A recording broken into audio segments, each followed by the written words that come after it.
दोस्तों मैं रिंकू सर, अगला वीडियो मैं आपके सामने फिर लेके आया हूँ। आपको याद होगा 2 दिन पहले मैंने एक वीडियो बनाया था, उसमें मैंने परसेंटेज को विधिवत रूप से स्टार्ट किया था, बेसिक लेवल से स्टार्ट किया था। मैं उसी के आगे, उसी लेवल के आगे थोड़ा और चल रहा हूँ।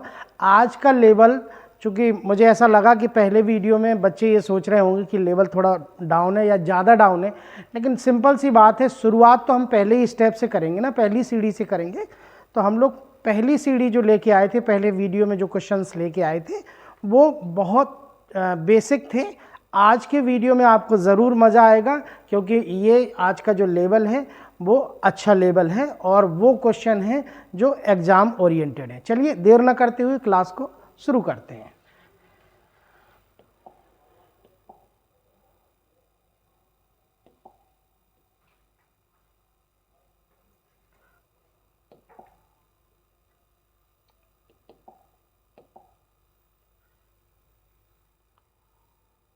पहला क्वेश्चन देखेंगे दोस्तों। इसमें 2 छात्रों ने कॉलेज में चुनाव लड़ा है। विजेता छात्र ने कुल मतों का 60% प्राप्त किया है, ठीक है, तथा केवल 144 बहुमत से विजयी रहा। अब देखें जरा, सिंपल समझें इसको। उसने कहा कि ये 2 छात्रों ने चुनाव लड़े हैं, नंबर ऑफ कैंडिडेट्स 2 हैं। अब हमने मान लिया कि कुल वोट, दोस्तों कोई फॉर्मूले पे नहीं जाएंगे, कोई फालतू की चीज़ों पे नहीं हम लोग इधर उधर व्यस्त होंगे, केवल हम टू द पॉइंट सॉल्यूशन देखेंगे। कुल वोट हम ये मान के चलते हैं 100 थे, ठीक है। अब उसमें विजेता छात्र जो है, उसको विजेता जो विनर है, एक विनर होगा एक लूजर होगा ऑब्वियसली। अब विनर जो है उसको 60 मिले हैं, तो इसका मतलब लूजर को 40 मिले होंगे। अब आगे कहता है तथा केवल 144 मतों बहुमत से विजयी रहा। अब वो जो विजयी रहा, यानी कि विनिंग का जो क्राइटेरिया था, जो विनिंग की उसकी पोजीशन थी, वो 140 वोटों से जीता है। अब आप देखेंगे कि ये जीतने का मतलब है कि विनर और लूजर के बीच में 144 वोटों का अंतर रहा होगा, जबकि विनर और लूजर के बीच में कितने परसेंट का अंतर है दोस्तों? 20% का अंतर है। तो ये जो अंतर दिया है, तो नीचे परसेंट काहे का होगा? अंतर का। मैंने पिछले वीडियो में बताया था आपको, अगर आपने पिछला वीडियो नहीं देखा होगा तो आप उसमें जाके देखिए। पहला जो वीडियो बनाया उसमें मैंने बेसिक कॉन्सेप्ट बताया है कि किस तरह से हम परसेंटेज को सॉल्व करते हैं। चलिए, तो इस चैप्टर में अब आगे देख रहे हैं इस सवाल में। तो आपने देखा कि जो 144 है वो दोनों के बीच के अंतर है, और 144 जो है अंतर है और परसेंट में वही अंतर है 20। अब क्या पूछता है हमसे? कुल मत कितने डाले गए? कुल मत कितने थे? 100। हम यही मान के चलेंगे, क्योंकि उसने ना तो इनवैलिड की बात की है, ना तो ये कहा है कि 20% कम डाले गए या 10% कम डाले गए। हम पूरा ही वोट मान के चलेंगे। चलिए आगे बढ़ते हैं। बस हो गया। 5 चौको 20, 20 5 100 और 4 पंचे 20 और 14 पंचे 70, 70 और 2 72, 720 आंसर आ गया दोस्तों, 720। आशा करता हूं बात समझ में आई होगी आपको। आगे बढ़ते हैं अपने अगले क्वेश्चन की तरफ। एक चुनाव में एक उम्मीदवार को 40% वोट मिलते हैं। एक चुनाव है, इसमें उम्मीदवार को 40% वोट मिले हैं एक उम्मीदवार को, और वह अपने विरोधी उम्मीदवार से 1500 मतों से हार जाता है। 1500 मतों से हारा है। फिर वही बात आएगी कि जो कुल वोट है दोस्तों, कुल वोट वो हुआ 100। अब वे एक विनर होगा एक लूजर होगा। अब वो कह रहा है एक उम्मीदवार को 40% वोट मिले तो दूसरे को 60 मिले होंगे, कॉमन सेंस की बात है। आगे कहता है कि वह अपने विरोधी उम्मीदवार से 15,000 मतों से हार गया है। 15,000 मतों से हार गया है, इसका मतलब विनर और लूजर के बीच में जो अंतर है वो 15,000 का है। अंतर है वो 15,000 का है, और अंतर परसेंट में कितना है? 20। अब वो क्या कहता है? जीतने वाले उम्मीदवार को कितने वोट मिले? जीतने वाले उम्मीदवार को 20 तिया 60 और 15 तिया 45, यानी कितना मिला? 45,000। आ रही होगी बात समझ में। चलिए आगे बढ़ते हैं, नेक्स्ट क्वेश्चन की तरफ जाते हैं। एक चुनाव में केवल 2 प्रत्याशी थे। विजयी प्रत्याशी को कुल मतों का 62% प्राप्त हुआ और उसने 288 मत अधिक प्राप्त किए। देखिए केवल दो प्रत्याशी थे, यहाँ पे उसने मेंशन भी किया है। विजयी यानी जो विनर है उसको 62% वोट मिला है। अब वही बात है, कुल वोट 100, विनर को मिले 62, इसका मतलब है लूजर को मिलेंगे 38। ठीक है, अब आगे बढ़ते हैं। वो कहता है कि विजयी प्रत्याशी को 62% वोट मिले हैं और उसने 288 अधिक मत प्राप्त किए, माने लूजर से यानी हारने वाले से 288 उसको अधिक मिले हैं। 288 अधिक, अधिक का मतलब अंतर। मैंने पिछले वीडियो में भी आपको बताया था, अधिक कहे चाहे कम कहे हमेशा अंतर रखेंगे। ठीक है, तो अधिक का मतलब अंतर, और अंतर दोस्तों कितना है? 62 और 18 का अंतर का मतलब देखिए जरा, 12 में से 8 तो 4 और 6 में से 4 तो 2, ये अंतर हो गया। अब वो क्या कहना चाह रहा है, विजयी प्रत्याशी को कितने वोट मिले? विजयी को कितने वोट मिले हैं? 62 मिले हैं। ठीक है, आगे बढ़ते हैं। अब जरा देखें, इसको चिट्टू पिट्टू कर लेते हैं। जरा देखें, 24 से इसको काटते थे, 24 एकम 24, बचे 4, 24 दूनी 48, 12 दूनी 24 और 12 छिंग 72, 72 और 2 74, 744 वोट। ऑप्शन में देखते हैं 456। अच्छा, ये मिस्टेक हुई है, इसमें मिसप्रिंट हुआ, टाइपिंग एरर हुई है। 744, इसका मतलब आंसर क्या होगा दोस्तों? बॉम्बे हो जाएगा, बी फॉर बॉम्बे हो जाएगा। नेक्स्ट क्वेश्चन की तरफ बढ़ते हैं। एक परीक्षा में उत्तीर्ण होने के लिए 40% अंक चाहिए थे। ओके, एक छात्र ने 178 अंक प्राप्त किए और 22 अंकों से वो फेल हो गया। मिले हैं दोस्तों उसको 178। अब 22 से फेल है, अगर 22 हम उसको और दे दें तो ये जो है वो पास हो जाएगा। यानी पास होने के लिए उसको कितने मार्क्स चाहिए थे? 200 मार्क्स चाहिए थे। कितने मार्क्स चाहिए थे? 200 चाहिए थे। जबकि पास होने के लिए परसेंट में कितना चाहिए था? पास होने के लिए मार्क्स कितने चाहिए थे? 200, और वही परसेंट में कितना चाहिए था दोस्तों? 40। ठीक है, परीक्षा में कुल कितना प्राप्तांक हुआ, मतलब कि कुल परीक्षा में कुल कितना प्राप्तांक है, यानी टोटल हमेशा क्या माना जाएगा दोस्तों? 100। आगे बढ़ते हैं, इसमें देखें जरा, 4 पंचे 20, 100 गुणे 5 यानी कि 500। आंसर हो गया बी फॉर बॉम्बे। पिछला वीडियो थोड़ा सा बड़ा हो गया था, इसलिए आज मैं थोड़ा फास्ट बता रहा हूँ। अगर आपको लगे तो आप कमेंट में मेरे को बताइए कि सर थोड़ा और स्लो चलें। वैसे ज़्यादा फास्ट भी नहीं है, क्योंकि हमको टाइम भी देखना है कि ज़्यादा टाइम आपका ना खर्च हो, आपका डाटा ज़्यादा खर्च ना हो। तो ये सब चीज़ों को देखते हुए हम लोग आगे बढ़ रहे हैं। और पिछले वीडियो में एक्चुअली कॉन्सेप्ट भी बताया था, 10 मिनट उसमें भी निकले थे। आगे बढ़ते हैं, चलिए नेक्स्ट क्वेश्चन की तरफ आते हैं। और अगला क्वेश्चन है, 5वां क्वेश्चन हमारा। एक उम्मीदवार को कुल 30% वोट प्राप्त अंक मिले हैं। एक उम्मीदवार, कोई व्यक्ति है, किसी परीक्षा में बैठा होगा, 30% अंक मिले, उसने कुल अंकों का 25% प्राप्त किया। अच्छा, ये कह रहा है एक उम्मीदवार को कुल अंकों का 30% प्राप्त करना था, मतलब करना है पास होने के लिए। ठीक है, उसने कुल 25% अंक प्राप्त किए और 40 अंकों से वो फेल हो गया। अब जरा देखिए, प्राप्त कितने करने थे पास होने के लिए दोस्तों? 30%। लेकिन उसको जो अचीव किया है उसने, यानी मिले हैं, जो मिले हैं वो कितने मिले हैं? 25 मिले हैं। इसका मतलब वो फेल कितने से हुआ? 5% से हुआ। जबकि वो फेल हुआ कितने अंकों से है? फेल हुआ है 40 अंकों से। यानी 40 जो है फेल वाले मार्क्स है, इतने से शॉर्ट रह गया, कम रह गए, अंतर रहा फेल पास का, फेल हो गया। और फेल हुआ कितने से है? 5% से। वही चीज़ वैल्यू 40 अंकों की जो है वही परसेंट में 5 की है। अब आगे कहते हैं अधिकतम अंक क्या था? अधिकतम हमेशा 100 होगा। 5 अट्ठे 40, 8 गुणे 100 यानी कि 800। आंसर होगा दोस्तों 800। ठीक है, आगे बढ़ते हैं अपने अगले प्रश्न की तरफ। अगले प्रश्न में जाने के पहले मेरी एक शिकायत है आपसे कि मैंने पिछले वीडियो में, अगर आप मेरा वीडियो देख रहे हैं तब कंटिन्यूसली, तो मैंने पिछले वीडियो में आपसे एक क्वेश्चन पूछा था मैथ्स का।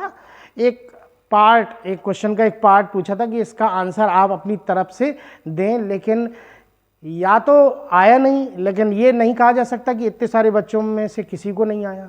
तो मेरा ख्याल है कि आपने उस पर ध्यान नहीं दिया, और अब जाके दोबारा से वीडियो पे उस क्वेश्चन का आंसर देना फर्स्ट वीडियो में। चलिए आगे बढ़ते हैं अपने अगले क्वेश्चन की तरफ। एक विद्यार्थी जिसे 20% अंक प्राप्त होते हैं और 30 अंकों से अनुत्तीर्ण यानी फेल हो जाता है। एक अन्य विद्यार्थी उसी परीक्षा में है और उसको 32% अंक प्राप्त होते हैं और उत्तीर्ण होने के निर्धारित अंक से 42 अंक अधिक प्राप्त कर लेता है। जरा ध्यान देना, अधिकतम अंक ज्ञात कीजिए। अधिकतम जब भी कहे दोस्तों 100% ज्ञात करना है। अब आगे देखें, एक उम्मीदवार है जिसको मिले हैं 20% और वो शॉर्ट रह गया यानी फेल हो गया। कितने से? 30 अंक से ये फेल हो गया, इसके कम रह गए। दूसरे उम्मीदवार की क्या कहानी बनती है कि इसको 32% वोट मिले और वो कितने से आगे निकल गया, पासिंग मार्क्स से भी कितना आगे निकल के गया है। वो कह रहा है उत्तीर्ण होने के निर्धारित अंक से 42 अंक अधिक मिले, यानी इसको अधिक मिला है। कितना अधिक मिला है दोस्त? इसको मिला है 42 अंक। कितना मिला है? 42 मार्क्स अधिक, इसको कम मिला है।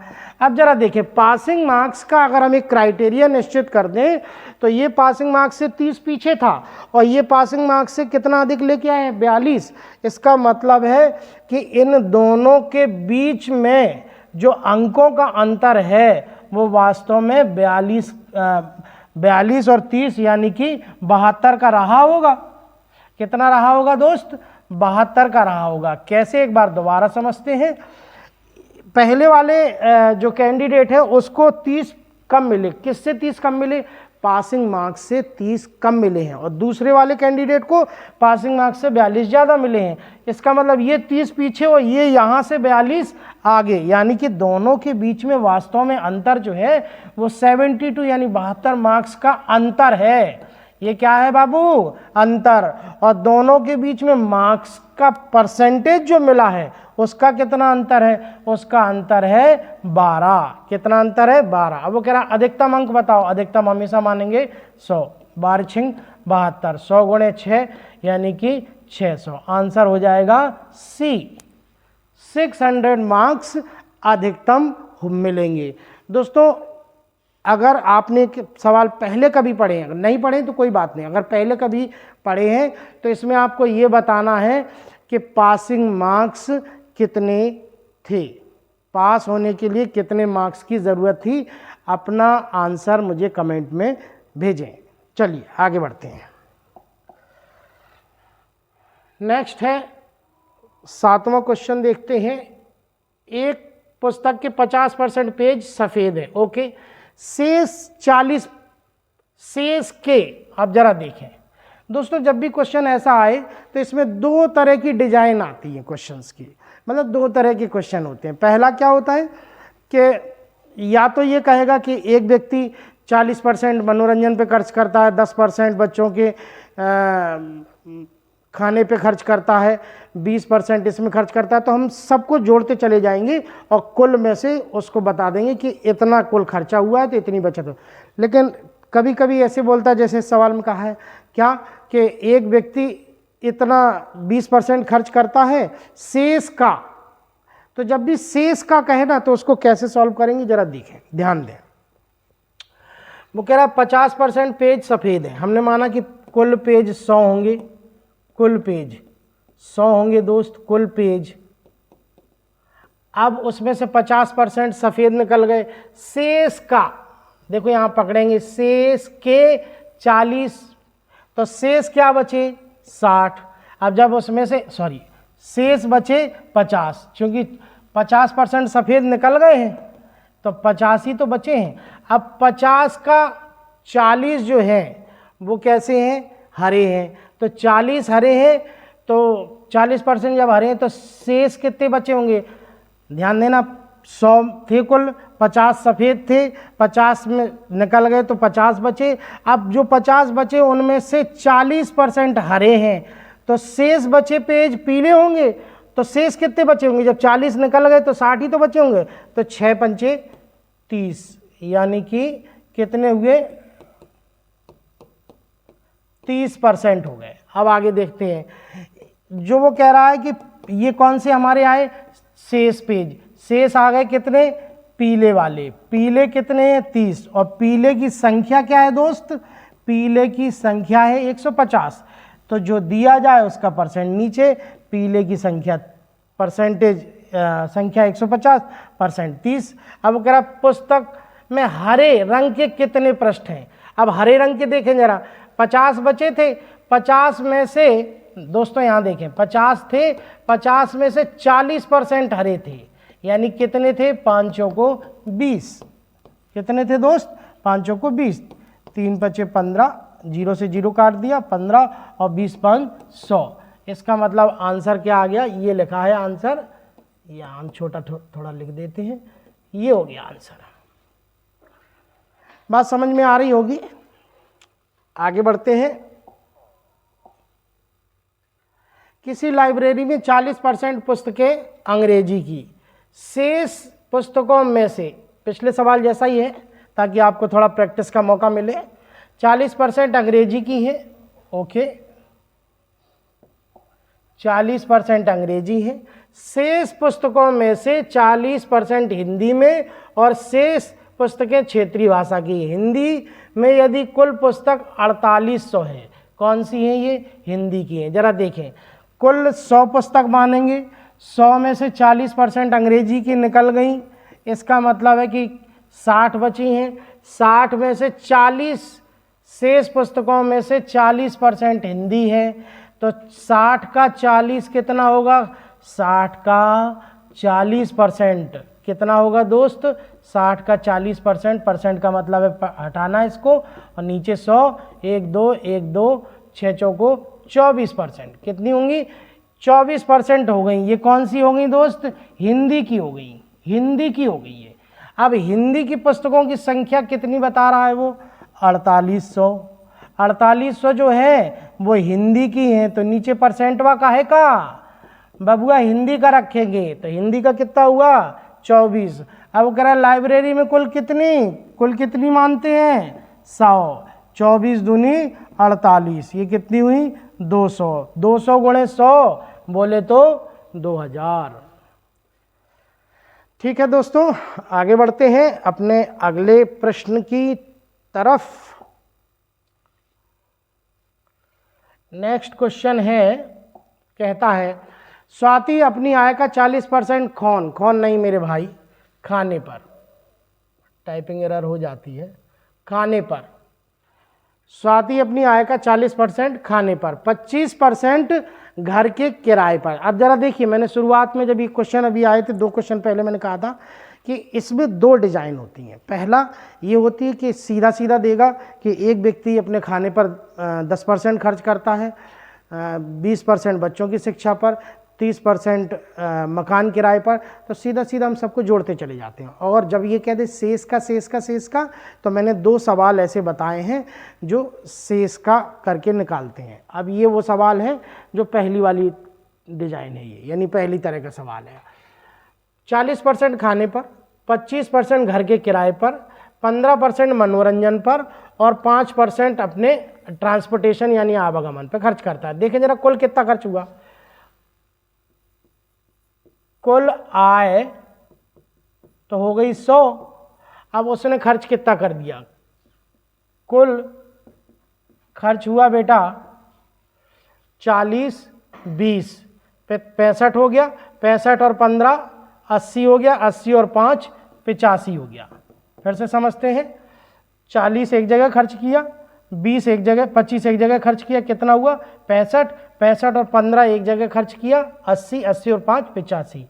अब आगे देखते हैं, यदि मास के अंत में उसकी बचत यानी सेविंग, अब बचत ही जो बचत होगी वो क्या होगी दोस्त, 100 आय है, 85 खर्च है, बचत कितनी 15, ठीक है। और बचत है कितनी, वही चीज रुपए में कितनी है, अमाउंट कितना है। मैंने पहले वीडियो में बताया था आपको कि जो भी अमाउंट दे जो भी अमाउंट दे उसका नाम देखते हैं कि ये क्या चीज़ है, किस फॉर्म में है।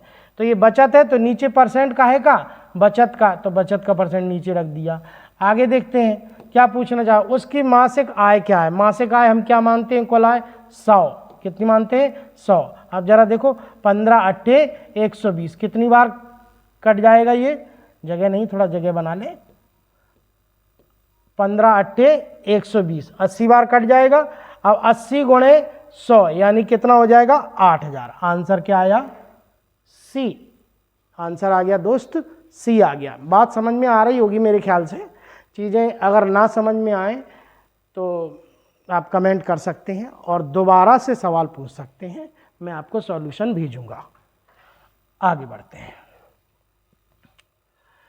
किसी प्रदर्शनी के अंदर जाने का टिकट 1 रुपया थी, ठीक है, बाद में यह दर 25% घटा दी गई, माने टिकट का जो रेट था दोस्त वो 25% घटा दिया गया। ओके, जिसके कारण, देखिए दोस्तों ऐसे सवाल आते हैं, ट्रेंड में हैं, जिसके कारण टिकटों की बिक्री, यानी जो टिकटों का बिक्री मिला है, टोटल जो इनकम हो रही थी उसमें क्या प्रभाव पड़ा, 20% अधिक हो गई। ठीक है, 20% इनकम, 20% जो इनकम थी वो इंक्रीज हो गई। प्रदर्शनी में आने वालों की संख्या में वृद्धि का प्रतिशत कितना था, माने संख्या में जो आने वाले लोग थे उसमें कितने प्रतिशत की वृद्धि हो गई है अगर टिकट का मूल्य गिरा दिया तब। जरा देखें, किसी प्रदर्शनी के अंदर जाने का टिकट 1 रुपया था। पहले आप समझ लो, इस चीज़ की थोड़ी बेसिक जानकारी समझ लो। क्या,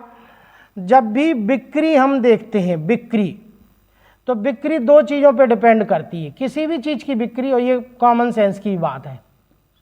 क्या, बिक्री किस चीज़ पे डिपेंड करती है, एक तो जो भी आप प्रोडक्ट या सर्विस दे रहे हैं तो वो प्रोडक्ट की कीमत, एक प्रोडक्ट की कीमत गुणे नंबर ऑफ कस्टमर्स, यानी कि एन हम मान सकते हैं, कीमत और नंबर ऑफ कस्टमर। मान लीजिए हमने सपोज करिए कोई बंदा है और वो एक छोटा सा एग्जांपल ले लेते हैं, मान लीजिए कोई चाय वाला है और वो एक 10 रुपए की चाय देता है और प्रतिदिन उसके यहाँ पर 100 लोग आते हैं चाय पीने। इसका मतलब है उसके दुकान की कुल बिक्री हो जाएगी 1000 रुपये।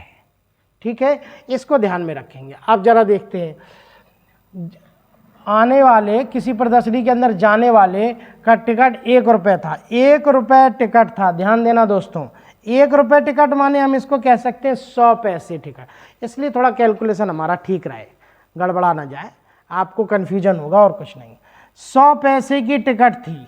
ठीक, अब हम ये मान के चलते हैं कि आने वालों की संख्या 100% थी। कितनी थी, 100% थी, तो टोटल बिक्री दोस्त क्या हो जाएगी, 10,000। कितनी हो जाएगी, 10,000। अब आगे कहता है कि बाद में यह दर, पहले 1 रुपये थी यानी 100 पैसे थी, दर को 25% घटा दिया, तो 25 घटा दिया तो अब टिकट कितने पैसे की हो गई, 75 की। अब आने वाले बंदे हमने मान लिया कि n है, नंबर ऑफ कस्टमर्स जो हैं वो n है, तब क्या होगा, फिर वो कह रहा है बिक्री में 20% की वृद्धि होगी। 10,000 है, 20 वृद्धि हो जाएगी तो इसका मतलब 12,000 हो जाएगी। 10,000 का 20% बढ़ा देंगे तो 120 हो जाएगा दोस्त, तो कितना हुआ, 12,000 हुआ। ठीक, तो इसका मतलब है कि n अगर हम निकालना चाहें, n बराबर तो 12,000 अपॉन में 75। अब जरा देखें, इसको चिट्टू पिट्टू कर दें, 15 पना 75, 15 अट्ठे 120 और ये भाग दिया तो 16 पंचे 80 यानी 160। अब कस्टमर्स की संख्या जो है वो 160% हो गई, पहले कितनी थी 100, यानी कितने बढ़ गए बाबू, 60%। वो कह रहा है प्रदर्शनी में आने वालों की संख्या में कितने प्रतिशत की वृद्धि हुई, पहले 100 आते थे अब 160 आ रहे हैं, तो कितने % की वृद्धि हो गई, 60% की वृद्धि हो गई। चलिए, ये मैंने आपको बहुत बेसिक तरीके से बताया है और ये तरीका हमेशा आपको याद भी रहेगा। आगे बढ़ते हैं। 6 लीटर घोल में से जिसका 4% चीनी है, 1 लीटर पानी भाप बनकर उड़ जाता है। ओके, तो शेष घोल में चीनी का प्रतिशत क्या है? अभी घोल 6 लीटर है, उसमें 4% चीनी है। 4%, परसेंट का मतलब हटाया परसेंट का सिंबल नीचे 100 रखा, 6 चौको 24, इसका मतलब है कि 0.24 लीटर ये चीनी हो गई। ठीक है, 4% चीनी का मतलब हो गया 0.24 लीटर। 1 लीटर मिश्रण भाप बनकर उड़ गया, 1 लीटर उड़ गया है, इसका मतलब मिश्रण अब कितना बचा है? 5 लीटर। अब वो कह रहा है शेष घोल में चीनी का परसेंट बताओ। चीनी, जब हम मिश्रण को गर्म करते हैं तो भाप बनकर चीनी नहीं उड़ती, पानी ही तोड़ता है। चीनी उड़ती होती तो हम लोग किसी के हलवाई के बगल में रह रहे होते और वो जब वो चाशनी सीरा बना रहा होता तो चीनी उड़ रही होती, फिर तो पकड़ पकड़ के खा रहे होते, है ना? तो ऐसा तो होता नहीं। तो सिर्फ और सिर्फ पानी उड़ेगा, चीनी की मात्रा उतनी ही रहेगी। अब चीनी जो है दोस्त वो कितनी है? पहले 6 लीटर में 0.24 थी, अब चीनी तो उड़ेगी नहीं, पानी उड़ा और मिश्रण बचा 5। 5 में चीनी उतनी ही है, यानी 2.4। तो वो कह रहा चीनी कितनी परसेंट है? 5 का 2.4 लीटर, हाउ मैनी परसेंट? ठीक है, बस हो गया खेला। 100 का सीधा गुणा किया है इधर हमने, तो 24/5। देखें जरा आंसर है क्या? हाँ है, 24/5%। आशा कर रहा हूँ चीज़ें समझ आ रही होंगी, और अगर ना आए तो मैं बार बार कह रहा हूँ कि आप कमेंट में अपनी बात को रख सकते हैं। ठीक है, आगे बढ़ते हैं नेक्स्ट की तरफ। 30 लीटर मिश्रण में 90% एल्कोहल है। ओके, 90% तो एल्कोहल हो गया। इसमें कितना पानी मिलाया जाए कि अल्कोहल अब 80% हो जाए? ठीक है, पहले एक बेसिक तरीका आप समझ सकते हैं। 30 लीटर मिश्रण में 90% एल्कोहल है, इसका मतलब है कि 30 में 90 एल्कोहल है, तो एल्कोहल कितने लीटर है? 27 लीटर है। एल्कोहल 27 लीटर है, तो इसका मतलब पानी 3 लीटर होगा। कॉमन सेंस की बात है। ये एल्कोहल हो जाएगा और ये वाटर हो जाएगा। ओके, ये वाटर, ये एल्कोहल। ठीक, कितना पानी और मिलाया जाए? 27 लीटर एल्कोहल है, 3 लीटर पानी है, कितना पानी और मिला दें? तो हमने बेसिक बता रहा हूँ, मैं कहूँगा x लीटर और मिला दो। तो ये दोनों का हमने रेशियो ले लिया, और ये रेशियो क्या बनना चाहिए? वो कह रहा है कितना पानी मिलाएं? x लीटर मिलाएं, तो एल्कोहल 80 हो जाए। एल्कोहल 80, तो एल्कोहल के सामने 80, और जब एल्कोहल 80 है तो पानी कितना बचेगा? 20 बचेगा। यही ना होगा, मिश्रण तो हमेशा 100 ही रहेगा, तो 80/20। अब जरा देखें, चिट्टू पिट्टू कर दें, 20 चौको 80, 4/1। अब इधर का गुणा इसका गुणा इसमें कर दो, इसका गुणा इसमें कर दो, तो 4 तिया 12 प्लस 4x बराबर 27। इसका मतलब है 4x बराबर, इसको इधर ले गए तो 15, यानी x बराबर 15/4। 15/4 का मतलब है 4 तिया 12, 4 सत्ते 28, 4 पंचे 20। आंसर आ गया डी फॉर दिल्ली। इन सवालों के जितने भी सवाल मैं बता रहा हूं दोस्त, इन सवालों के 2-2, 3-3, 4-4 तरीके मैं क्लास में बताता हूं। अगर आपको और बहुत सारे तरीके सीखने हैं तो आप हमारी क्लास को ज्वाइन कीजिए। गिरिराज क्लासेस मोरानीपुर में जो स्वर्गेश्वर मंदिर है उसके पास में गुरसराय रोड में चलती है दोस्त। और आकर जितनी भी चीज़ें हैं आप बहुत अच्छी तरीके से कई तरीके सीख सकते हैं। मैं क्लास में कम से कम 2 तरीके तो हर क्वेश्चन के बताता हूँ, एक बेसिक लेवल, एक एडवांस लेवल। ठीक है, आगे बढ़ते हैं। इसी को हम और भी तरीके से कर सकते थे, जैसे एक अभी बता देता हूँ मैं आपको। जैसे उसने कहा कि 90% एल्कोहल है। अब 90% एल्कोहल है तो 9 तिया 27 लीटर एल्कोहल है। अब एल्कोहल 27 लीटर है, पानी हम मिला रहे हैं, तो ये बताइए पानी मिला रहे हैं तो क्या एल्कोहल कम हो जाएगा? एल्कोहल की सांद्रता कम हो सकती है, मात्रा थोड़ी कम हो सकती है। तो एल्कोहल जो है वो 27 लीटर है, और एल्कोहल अब वो कह रहा है कितना पानी मिलाएं कि एल्कोहल 80 हो जाए। यानी पहले जो था वो 27 लीटर 90 के बराबर था, अब वो 27 लीटर 80 के बराबर हो गया, क्योंकि पानी मिला रहे हैं ना कि एल्कोहल। तो एल्कोहल तो 27 लीटर है, 27 ही रहेगा, केवल उसकी सांद्रता यानी कि उसकी जो कैपेसिटी है कह सकते हैं वो कम हो गई, 90 से अब 80 हो गई। नया मिश्रण मान लें हम 100 लीटर। ओके, अब जरा देखें इसको क्या करेंगे, 0 0 5 और ये 4, 27 पंचे 135 बटे 4, ये कुल आ गया मिश्रण, ये कुल मिश्रण आया। पहले कितना था, पहले मिश्रण था 30, अब है 135 बटे 4, 30 घटा देते हैं तो ये पता चल जाएगा कि ये जो नया मिश्रण में से पहले वाला मिश्रण घटा देंगे तो ये पता चल जाएगा कि पानी कितना मिला है। तो 4 तिया 12 यानी 135 माइनस 120 बटे 4 बोले तो 15 बटे 4, और 15 बटे 4 का मतलब है 3.75, ये हो गया। इसको ऐसे भी किया जा सकता था। आगे बढ़ते हैं। किसी विद्यालय में 600 छात्र हैं। ओके, उनमें से प्रत्येक अंग्रेजी अथवा हिंदी दोनों पढ़ते हैं, या तो दोनों नहीं कहा उसने कहा कि प्रत्येक अंग्रेजी अथवा हिंदी दोनों पढ़ते हैं। ठीक है, यदि 75% अंग्रेजी और 45% हिंदी पढ़ते हैं तो दोनों पढ़ने वालों की संख्या क्या है। देखो समझो जरा कि जो हिंदी है, अंग्रेजी पढ़ने वाले इंग्लिश, वो है 75% और हिंदी पढ़ने वालों की संख्या है बच्चा 45। अब अगर हम ये देखें कि दोनों का परसेंटेज कुल निकाल के देखें तो ये हम देखेंगे कि ये 120 हो रहा है, ये 80 और 80 और 40 120। इसका मतलब ये है कि कुल परसेंट 120 हो रहा है, जबकि 120% तो हो ही नहीं सकता है। होता कितना है, 100%। मैक्सिमम कितना परसेंट होता है दोस्त, 100। यानी ये 20 वो बंदे हैं, ये 20 वो बंदे हैं जो दोनों विषय पढ़ते हैं। क्या, दोनों विषय पढ़ते हैं। तो चूंकि 100 कुल होते हैं, उसमें से चूंकि 120 आए हैं तो एक्स्ट्रा जो आए हैं वो 20%, वो कौन से होंगे दोस्त, कॉमन। कॉमन माने दोनों चीज़ें पढ़ने वाले। अब टोटल विद्यार्थी कितने हैं, 600। 600 कुल माने 100, कुल हमेशा 100। कॉमन कितने हैं, दोनों विषय पढ़ने वाले 20, 1 2 1 2, 6 दूनी 12, 120। आंसर आया ये।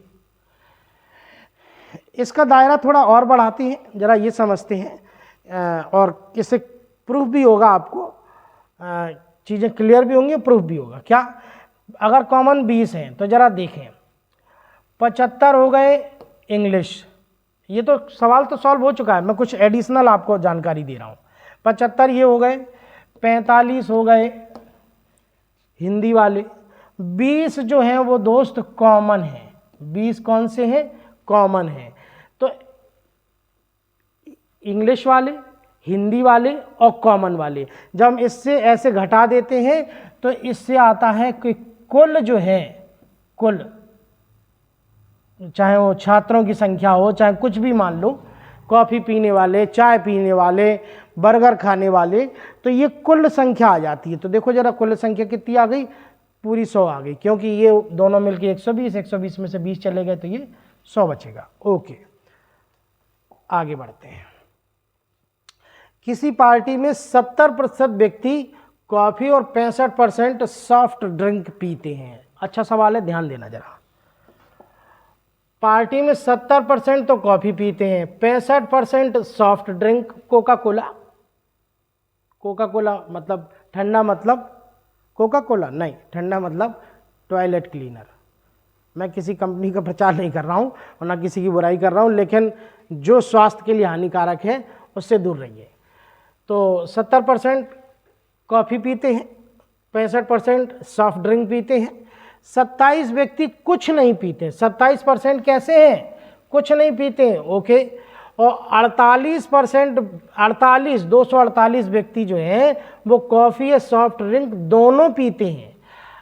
अब अगर हमको ये संख्या दे रखी है तो काश अगर इसका परसेंटेज पता चल जाए तो हम बहुत आसानी से लगा सकते हैं। तो अभी अभी मैंने एक तरीका बताया था कि 70% कॉफ़ी वाले हो गए, 65% सॉफ्ट ड्रिंक वाले हो गए, सॉफ्ट ड्रिंक वाले हो गए। अब कॉमन कितने हैं दोस्त? कॉमन कितने हैं हमको नहीं पता, हमने मान लिया X कॉमन है, यानी जो दोनों चीज़ें पीते हैं। बिल्कुल बेसिक बता रहा हूँ, आपके दिमाग में बैठेगा। अब हम यहाँ पे कौन सी संख्या भी पिछले सवाल में मैंने बताई थी, यहाँ पे कौन सी संख्या आ गई? उनकी आ जाती है जो कुल किसी न किसी चीज़ का सेवन करते हैं। तो ज़रा देखिए कि कुल पीने वालों की संख्या, चाहे वो कॉफ़ी पिए चाहे सॉफ्ट ड्रिंक पिए या दोनों पिए, कुछ कुल पीने वालों की संख्या आ जाएगी। कुल पीने वाले कितने हैं? 27 व्यक्ति तो कुछ नहीं पीते हैं, 27 व्यक्ति कुछ नहीं पीते हैं। तो जो पीते हैं वो कितने हैं? 73 पीते हैं दोस्त, वो कितने हैं? 73 है। ओके, अब जरा देखते हैं, x को इधर ले जाओ। ये कौन से लिखे मैंने? x क्या माने? कॉमन। तो कॉमन की संख्या क्या आने वाली है? ये जरा देखो, इन दोनों को जोड़ दो तो 7 और 6 13, 135 माइनस 73, यानी कितनी आ गई? तो ये हो गई 5 में से 3 तो 2, 13 में से 7 तो 6, यानी ये हो गए 62, 62। यानी ये कॉमन, यानी कोई ना कोई ड्रिंक अवश्य पीते हैं, उनका परसेंट हुआ 62 दोस्त। और उनकी संख्या कितनी? उनकी संख्या है 248। 248 कॉफ़ी या सॉफ्ट ड्रिंक दोनों पीते हैं, यानी कॉमन है। ये क्या है बेटे? कॉमन। तो नीचे परसेंटवा काहे का? कॉमनवा का। कॉमनवा कितना है? 62। अब क्या कहता है, पार्टी में कुल कितने व्यक्ति उपस्थित थे? कुल हम मानेंगे 100। कितना मानेंगे? 100। अब जरा देखो, इसको 50 और ये 31। 31 तो ये देखो जरा, 8 एकम 8 और 8 तिया 24, यानी ये कितनी बार कट रहा है? 8, 8 पंच 40, यानी कितना हुआ? 400। कितना हुआ बाबू? 400 हुआ। समझ में आ रहा है? ठीक है, आशा करता हूँ आ रहा होगा समझ में। नेक्स्ट क्वेश्चन पे देखते हैं। आप इसके स्क्रीनशॉट लेके देख सकते हैं, रख सकते हैं, और या फिर बार बार वीडियो आप देख सकते हैं, या फिर पॉज करके भी चीज़ों को समझ सकते हैं। नेक्स्ट पे बढ़ते हैं। पिछली शिकायत मैंने दूर करी है। पिछले में आपकी शिकायत ज़रूर होगी कि सर ने बहुत छोटे छोटे क्वेश्चन पढ़ाए हैं।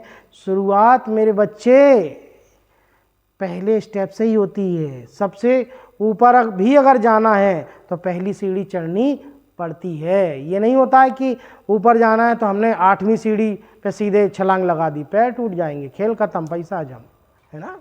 चलिए नेक्स्ट क्वेश्चन पे बढ़ते हैं। क्वेश्चन नंबर हमारा 15 है, और 15 कहता है एक परीक्षा में कुल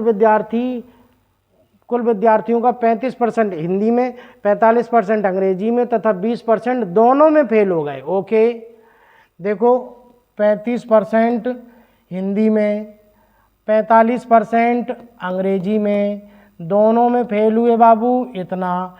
अब कहता दोनों विषय में पास होने वाले विद्यार्थी बताओ। तो ये तो क्या निकाल रहे हैं हम? कुल फेल। इससे कुल निकलती है संख्या। कुल फेल क्या हो गई बेटा? जरा देखो, ये 50 और 30 80 माइनस 20, यानी कितना बचा? ये हो गया बेटा 80 माइनस 20, यानी कि 60। अब ये 60 क्या हुआ? फेल हो गए। 60 बाबू क्या हुआ? फेल हो गए। तो फिर इसका मतलब है पास होने वाले विद्यार्थी कुल होते हैं 100, 60 हो गए हैं फेल। इसका मतलब है पास कितने हुए हैं? पास हुए हैं 40%। कितना? 40%। ठीक है, आगे बढ़ते हैं नेक्स्ट क्वेश्चन की तरफ। चीनी के मूल्य में 10% की कमी होने से हो जाने के कारण एक दुकानदार 2250 रुपये में 25 केजी चीनी अधिक प्राप्त कर लेता है। ठीक है, चीनी के का मूल्य प्रति किलोग्राम पहले कितना था, यानी कि पहले वाला भाव वो पूछ रहा है हमसे। ठीक है, शुरुआती भाव।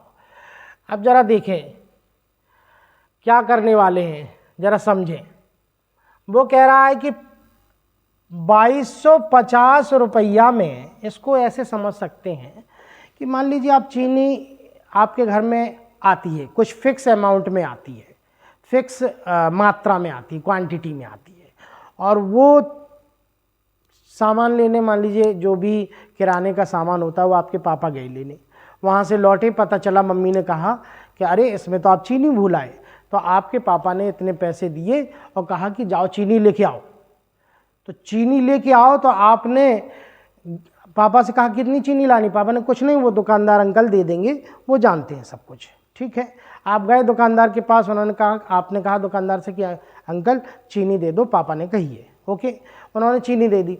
उन्होंने कहा बेटा कुछ पैसा वापस हो रहा है, तो आपने कहा कि क्यों, तो उन्होंने कहा कि चीनी के मूल्य में 10% की कमी आ गई है, इसलिए जितने पैसे में तुम्हारे यहाँ चीनी जा रही थी उसमें अब 10% की कमी आ गई, तो वो वापस होगा तुम्हारा पैसा। तो जब वापस होगा तो आपने आइडिया लिया कि यार गर्मियाँ आ रही हैं, गर्मी आ क्या रही, आ ही गई है, तो एक काम करते हैं, शिकंजी चलने दो, लस्सी चलने दो, है ना। तो अंकल एक काम करो कि आप हमको एक्स्ट्रा चीनी दे दो जितना पैसा बच रहा है। तो आपने 2250 दिए थे, उसमें 10% की कमी आई है, इसका मतलब है अंकल ने आपको 10% की कमी के कारण आपको कितना पैसा वापस कर दिया होगा, जरा ये देखें, 225 रुपये वापस कर दिया होगा। कितना वापस कर दिया होगा, 225 वापस। लेकिन आपने कहा कि नहीं, आप हमें 225 वापस नहीं करो, उसके बदले में चीनी दे दो। तो उन्होंने कितनी अधिक चीनी दे दी, 25 केजी चीनी दे दी। 25 केजी चीनी दे दी, तो 25 90, ये 25 केजी चीनी दे दी है, तो 25 90 225, यानी चीनी 1 किलो कितने की रही है, 9 रुपए की। 9 रुपए की 1 किलो चीनी रही, यानी 9 रुपए प्रति केजी चीनी का भाव आया। लेकिन ये कौन सा आया, ये चीनी का भाव गिरा हुआ आया है, क्योंकि ये नया भाव है। इसको क्या कहेंगे दोस्त, नया भाव या गिरा हुआ भाव। अब वो पूछ क्या रहा है हमसे, पहले ये देखें, चीनी का मूल्य प्रति किलोग्राम पहले कितना था। पहले था मान लीजिए 100%, अब 10 गिर गया है, तो नया कितना होगा दोस्त, नया भाव 90। अब नया भाव है कितना, 9 रुपया प्रति केजी 1 किलो का, 9 रुपया नया। कौन सा दोस्त, नया। तो नीचे परसेंट का आएगा नया का। अब वो कह रहा है कि पहले वाला भाव बताओ, पहले कितना है 100, 0 से 0 काट दी है, 9 से 9 काट दी है, कितना आ गया दोस्त, 10 रुपया। ठीक है, कितना आ गया, 10 रुपया। ठीक है, बात समझ में आ रही होगी, है।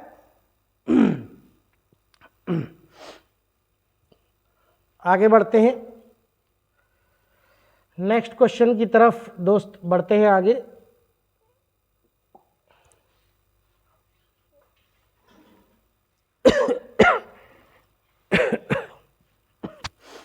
चलिए आगे बढ़ते हैं नए क्वेश्चन की तरफ। क्वेश्चन नंबर नेक्स्ट है 17। ए की ऊंचाई बी की ऊंचाई से 10% अधिक है, तो बी की ऊंचाई ए की ऊंचाई से कितने प्रतिशत कम है। दोस्त इसके कई तरीके हो सकते हैं, सवाल को सॉल्व करने के कई तरीके हो सकते हैं। ज़रा देखें, मैं बिल्कुल आपको बेसिक बता रहा हूँ, चूँकि मैंने पहले भी कहा कि वीडियो में मैं आपको बेसिक तरीके बताऊँगा, क्योंकि बहुत सारे बच्चे पढ़ते हैं, तरह तरह के बच्चे आते हैं, नए भी होते हैं, पुराने भी होते हैं। अगर आपको बहुत एडवांस लेवल पे पढ़ना है तो आप मेरे क्लास में आइए, गिरिराज क्लासेस को ज्वाइन करिए, मौरानीपुर में स्वर्गेश्वर मंदिर के पास गुरसराय रोड में, आपको बहुत एडवांस तरीके मिलेंगे। चलिए इस सवाल को देखते हैं। वो कहता है कि ए की ऊंचाई बी की ऊंचाई से 10% अधिक है, बी की ऊंचाई से 10 कम, ए की ऊंचाई बी से 10 अधिक है। अधिक बोला, अधिक ही लिखा है मैंने, कम नहीं बोला। तो बी की ऊंचाई ए की ऊंचाई से कितने प्रतिशत कम है, कितने प्रतिशत कम है? बी की ऊंचाई ए की ऊंचाई से पहले देखेंगे कितनी कम, 10 कम। अब वो कह रहा है बी की ऊंचाई ए की ऊंचाई से किसके अकॉर्डिंग? ए के अकॉर्डिंग। मैंने कल बताया था जिसके अकॉर्डिंग पूछे, मैंने पिछली वीडियो में बताया था, जिसके अकॉर्डिंग पूछे वो नीचे रखना है। वो कह रहा है बी की ऊंचाई ए की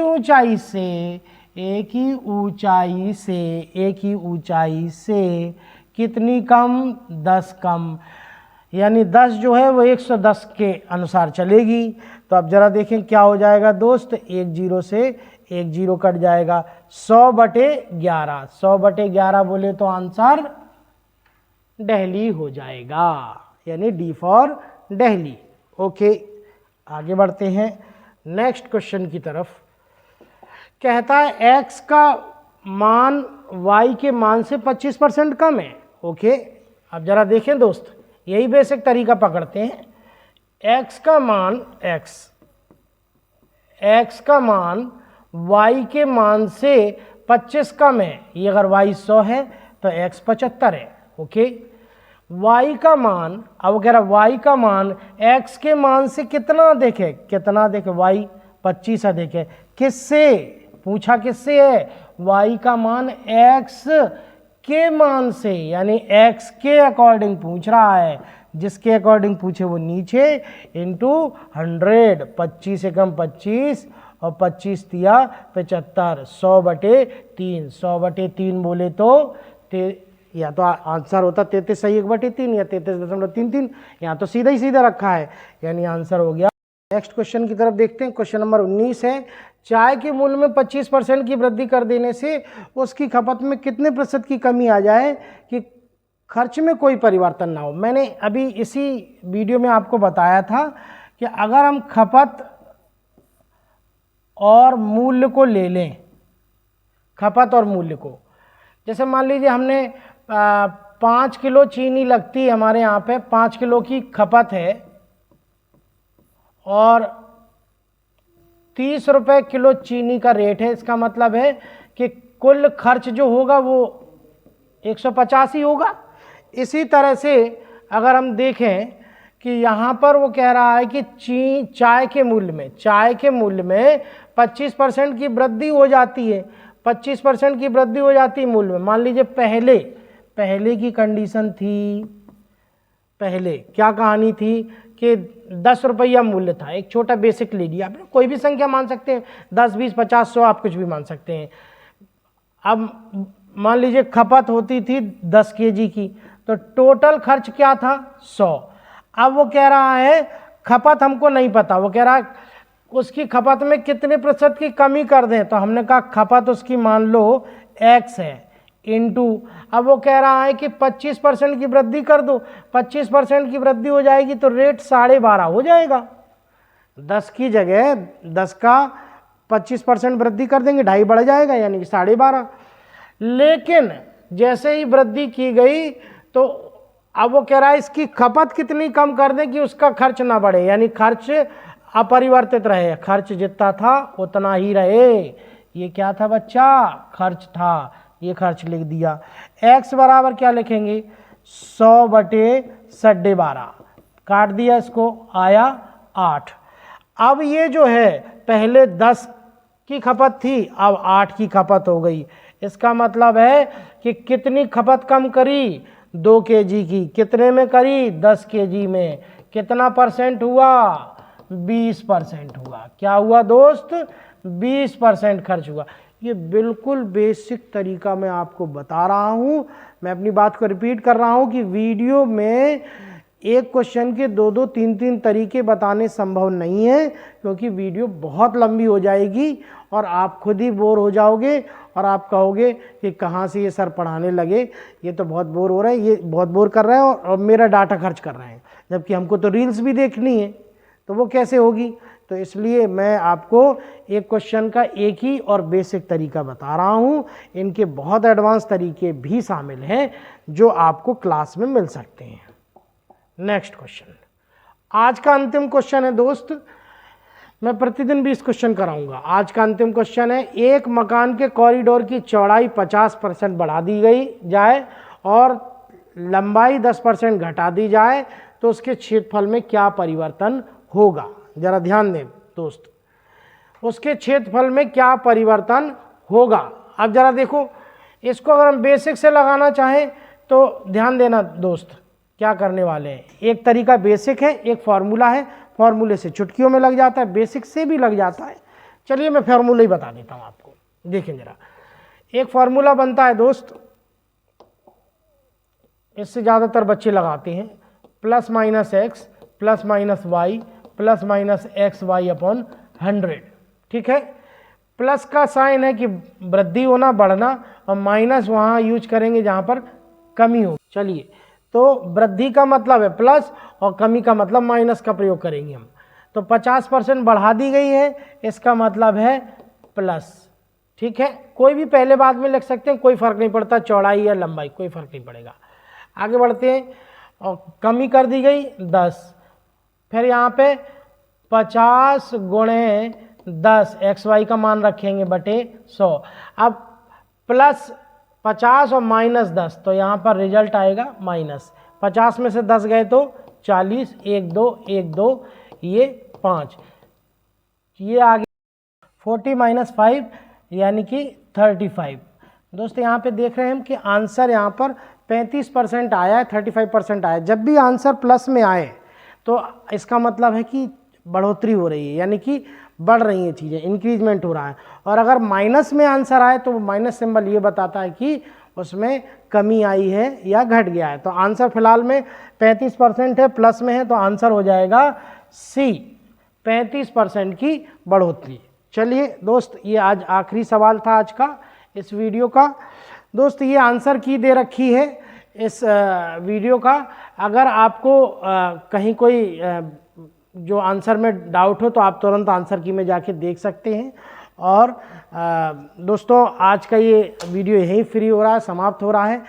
अगर आपको ये वीडियो अच्छी लगी हो तो प्लीज़ इसको लाइक करें, सब्सक्राइब करें और दोस्तों में इसको ज़्यादा से ज़्यादा शेयर करें। आपकी लाइक्स हमको मोटिवेट करेंगे कि हम आपके लिए और अच्छे वीडियो और अच्छा मटेरियल लेके आएँ। आप ज़्यादा से ज़्यादा लाइक करें, शेयर करें, इससे हमको मोटिवेशन मिलेगा। थैंक यू, जय हिंद।